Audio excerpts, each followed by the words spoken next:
بسم اللہ الرحمن الرحیم یاسین والقرآن الحکیم یاسین، قسم ہے قرآن کی جو حکمت سے بھرا ہوا ہے۔ انک لمن المرسلین، اے محمد صلی اللہ علیہ وآلہ وسلم، بے شک تم پیغمبروں میں سے ہو، علی صراط مستقیم، سیدھے رستے پر ہو۔ تنزیل العزیز الرحیم، یہ قرآن غالب و مہربان کا نازل کیا ہوا ہے، لتنذر قوما ما انذر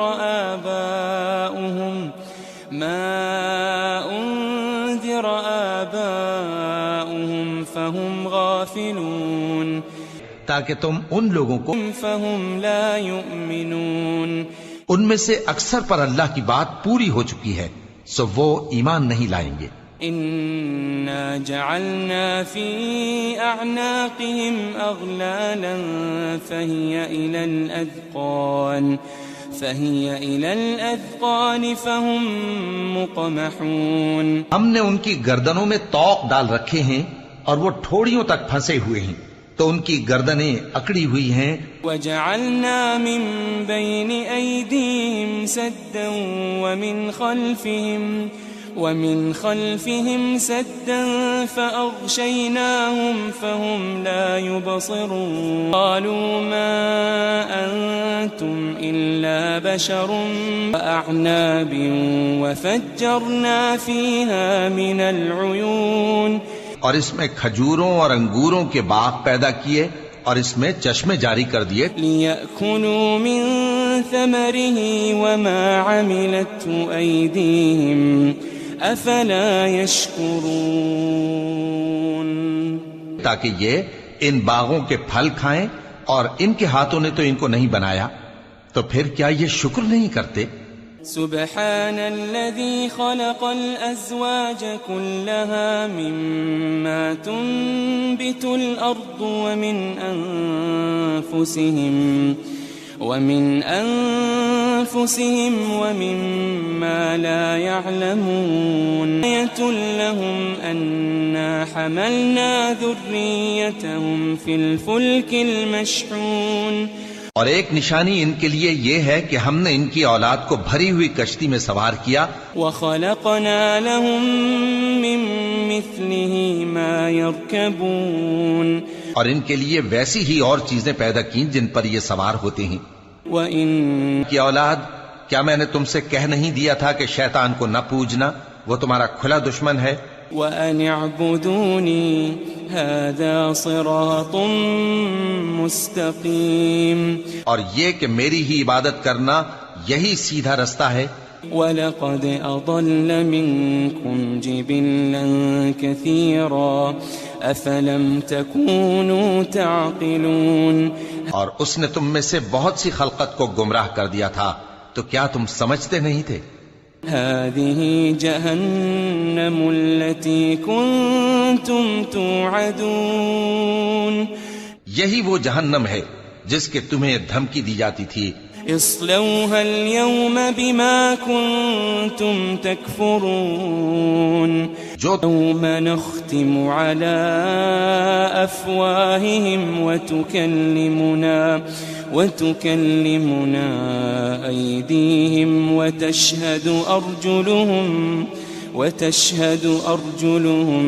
بما كانوا يكسبون، لطمسنا على أعينهم فاستبقوا الصراط فأنا يبصرون، اور اگر ہم چاہیں تو ان کی آنکھوں کو مٹا کر اندھا کر دیں، پھر یہ رستے کو دوڑیں تو کہاں سے دیکھ سکیں گے؟ وَلَوْ نَشَاءُ لَمَسَخْنَاهُمْ عَلَى مَكَانَتِهِمْ فَمَا اسْتَطَاعُوا مُضِيًّا وَلَا يَرْجِعُونَ، اور اگر ہم چاہیں تو ان کی جگہ پر ان کی صورت مبین، کیا انسان نے نہیں دیکھا کہ ہم نے اس کو نطفے سے پیدا کیا، پھر وہ تڑاک پڑاک جھگڑنے لگا، وضرب لنا مثلا ونسي خلقه قال من يحيي العظام وهي رميم يحييها الذي أنشأها أول مرة وهو بكل خلق عليم. कह दो कि इनको वो जिंदा करेगा जिसने इनको पहली बार पैदा किया था और वो हर तरह की तख्लीक को जानता है. الذي جعل لكم من الشجر الأخضر نارا فإذا أنتم منه توقدون. वही जिसने तुम्हारे लिए सब्ज दरख्त से आग पैदा की, फिर तुम उसकी टहनियों को रगड़कर उनसे आग निकालते हो. أوليس الذي خلق السماوات والأرض بقادر على أن يخلق مثلهم بلى وهو الخلاق العليم. بسم الله الرحمن الرحيم. ياسين والقرآن الحكيم إنك لمن المرسلين على صراط مستقيم تنزيل العزيز الرحيم لتنذر قوما ما أنذر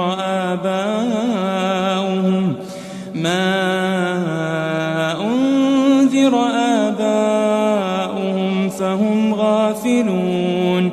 لقد حق القول على فعززنا بثالث فقالوا إنا إليكم مرسلون. قالوا ما أنتم إلا بشر مثلنا وما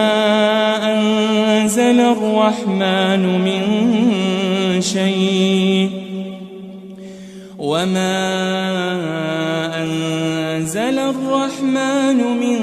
شيء إن أنتم إلا تكذبون. قالوا ربنا يعلم إنا إليكم لمرسلون وما علينا إلا البلاغ المبين. قالوا إنا تطيرنا بكم لئن لم تنتهوا لنرجمنكم وليمسنكم منا عذاب أليم. قالوا طائركم معكم أئن ذكرتم بل أنتم قوم مسرفون. وجاء من أقصى المدينة رجل يسعى قال يا قوم اتبعوا المرسلين اتبعوا من لا يسألكم أجرا وهم مهتدون. وما لي لا أعبد الذي فطرني وإليه ترجعون. أأتخذ من دونه آلهة إن يردني الرحمن بضر لا تغن عني شفاعتهم شيئا ولا ينقذون. إني إذا لفي ضلال مبين. إني آمنت بربكم فاسمعون. قيل ادخل الجنة قال يا ليت قومي يعلمون. بما غفر لي ربي وجعلني من المكرمين وما أنزلنا على قومه من بعده من جند من السماء وما فإذا هم خامدون يا حسرة على العباد ما يأتيهم من رسول إلا كانوا به يستهزئون ألم يروا كم أهلكنا قبلهم من القرون أنهم إليهم لا يرجعون وإن كل لما جميع لدينا محضرون وآية لهم الأرض الميتة أحييناها وأخرجنا منها حبا وأبق النهار وكل في فلك يسبحون وآية لهم أنا حملنا ذريتهم في الفلك المشحون وخلقنا لهم من مثله ما يركبون وإن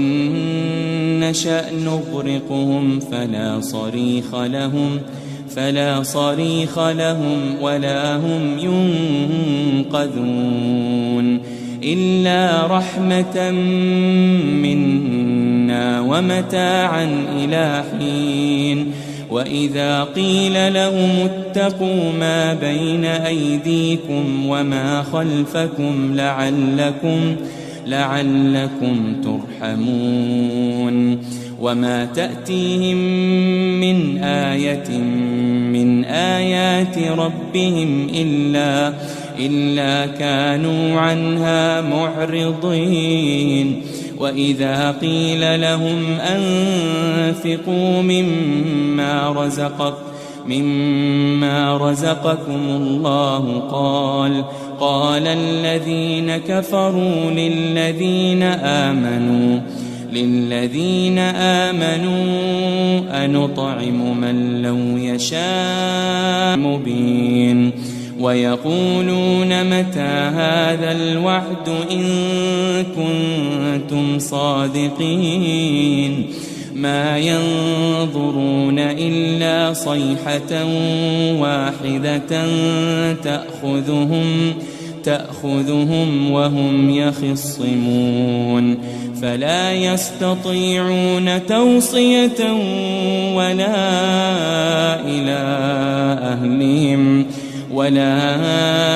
إلى أهلهم يرجعون ونفخ في الصور فإذا هم من الأجداث إلى ربهم ينسلون قالوا يا ويلنا من بعثنا من مرقدنا هذا فاكهة ولهم ما يدعون سلام قولا من رب رحيم وامتازوا اليوم أيها المجرمون ألم أعهد إليكم يا بني آدم ألا تعبدوا الشيطان إنه لكم عدو مبين وأن اعبدوني هذا صراط مستقيم ولقد أضل منكم جبلا كثيرا أفلم تكونوا تعقلون هذه جهنم التي كنتم توعدون اصلوها اليوم بما كنتم تكفرون اليوم نختم على أفواههم وتكلمنا أيديهم وتشهد أرجلهم بما كانوا يكسبون ولو نشاء لطمسنا على أعينهم فاستبقوا الصراط فأنى يبصرون ولو نشاء لمسخناهم على مكانتهم فما استطاعوا مضيا ولا يرجعون ومن نعمره ننكسه في الخلق أفلا يعقلون وما علمناه الشعر وما ينبغي له إن هو إلا ذكر وقرآن مبين لينذر من كان حيا ويحق القول على الكافرين أولم يروا أنا خلقنا لهم مما عملت أيدينا أنعاما فهم لها مالكون وذللناها لهم فمنها ركوبهم ومنها يأكلون ولهم فيها منافع ومشارب أفلا يشكرون واتخذوا من دون الله آلهة لعلهم ينصرون لا يستطيعون نصرهم وهم لهم جند محضرون فلا يحزنك قولهم إنا نعلم ما يسرون وما يعلنون أولم ير الإنسان أنا خلقناه من نطفة فإذا هو خصيم مبين وضرب لنا مثلا ونسي خلقه قال من يحيي العظام وهي رميم قل يحييها الذي أنشأها أول مرة وهو بكل خلق عليم الذي جعل لكم من الشجر الأخضر نارا فإذا أنتم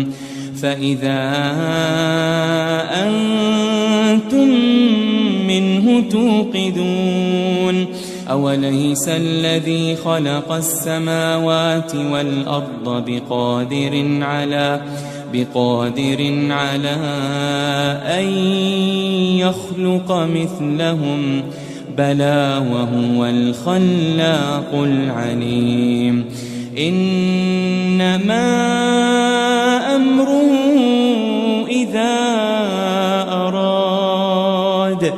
إذا أراد شيئا أن يقول له كن فيكون فسبحان الذي بيده ملكوت كل شيء وإليه ترجعون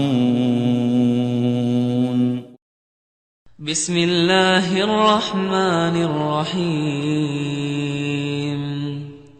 الرحمن علم القرآن خلق الإنسان علمه البيان الشمس والقمر بحسبان والنجم والشجر يسجدان والسماء رفعها ووضع الميزان ألا تطغوا في الميزان وأقيموا الوزن بالقسط ولا تخسروا الميزان والأرض وضعها للأنام فيها فاكهة والنخل ذات الأكمام والحب ذو العصف والريحان فبأي آلاء ربكما تكذبان خلق الإنسان من صلصال كالفخار وخلق الجان من مارج من نار فبأي آلاء ربكما تكذبان رب المشرقين ورب المغربين فبأي آلاء ربكما تكذبان مرج البحرين يلتقيان بينهما برزخ لا يبغيان فبأي آلاء ربكما تكذبان يخرج منهما اللؤلؤ والمرجان فبأي آلاء ربكما تكذبان وله الجوار المنشآت في البحر كالأعلام فبأي آلاء ربكما تكذبان كل من عليها فان كل من عليها فان ويبقى وجه ربك ذو الجلال والإكرام فبأي آلاء ربكما تكذبان يسأله من في السماوات والأرض كل يوم هو في شأن فبأي آلاء ربكما تكذبان سنفرغ لكم أيها الثقلان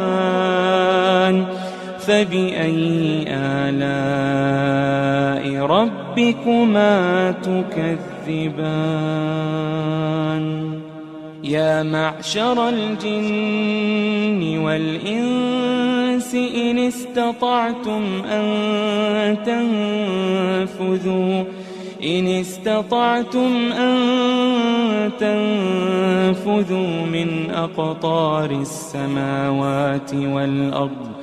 من أقطار السماوات والأرض فانفذوا لا تنفذون إلا بسلطان فبأي آلاء ربكما تكذبان يرسل عليكما شواظ من نار ونحاس فلا تنتصران فبأي آلاء ربكما تكذبان فإذا انشقت السماء فكانت وردة كالدهان فبأي آلاء ربكما تكذبان فيومئذ لا يسأل عن ذنبه إنس ولا جان فبأي آلاء ربكما تكذبان يعرف المجرمون بسيماهم فيؤخذ بالنواصي والأقدام فبأي آلاء ربكما تكذبان هذه جهنم التي يكذب بها المجرمون يطوفون بينها وبين حميم آن فبأي آلاء ربكما تكذبان ولمن خاف مقام ربه جنتان فبأي آلاء ربكما تكذبان ذواتا أفنان فبأي آلاء ربكما تكذبان فيهما عينان تجريان فبأي آلاء ربكما تكذبان فيهما من كل فاكهة زوجان فبأي آلاء ربكما تكذبان متكئين على فرش بطائنها من استبرق وجنى الجنتين دان فبأي آلاء ربكما تكذبان فيهن قاصرات الطرف لم يطمثهن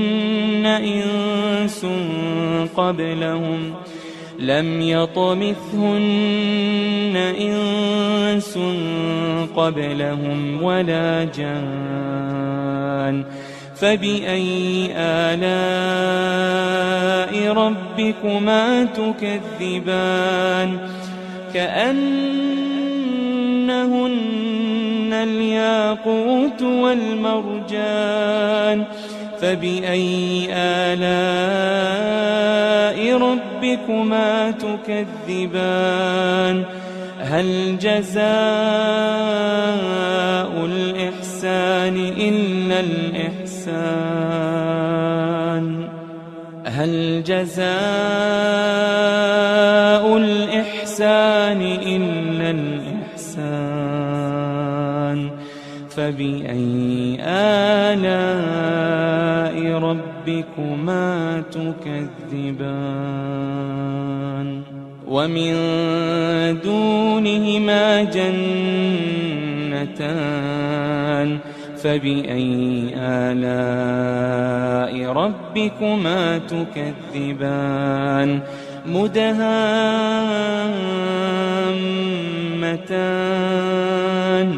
فبأي آلاء ربكما تكذبان فيهما عينان نضاختان فبأي آلاء ربكما تكذبان فيهما فاكهة ونخل ورمان فبأي آلاء ربكما تكذبان فيهن خيرات حسان فبأي آلاء ربكما تكذبان حور مقصورات في الخيام فبأي آلاء ربكما تكذبان لم يطمثهن إنس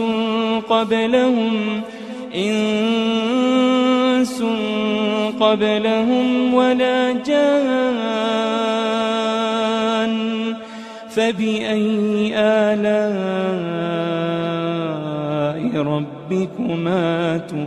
تكذبان متكئين على رفرف خضر وعبقري حسان متكئين على رفرف خضر وعبقري حسان فبأي آلاء ربكما تكذبان تبارك اسم ربك ذي الجلال والإكرام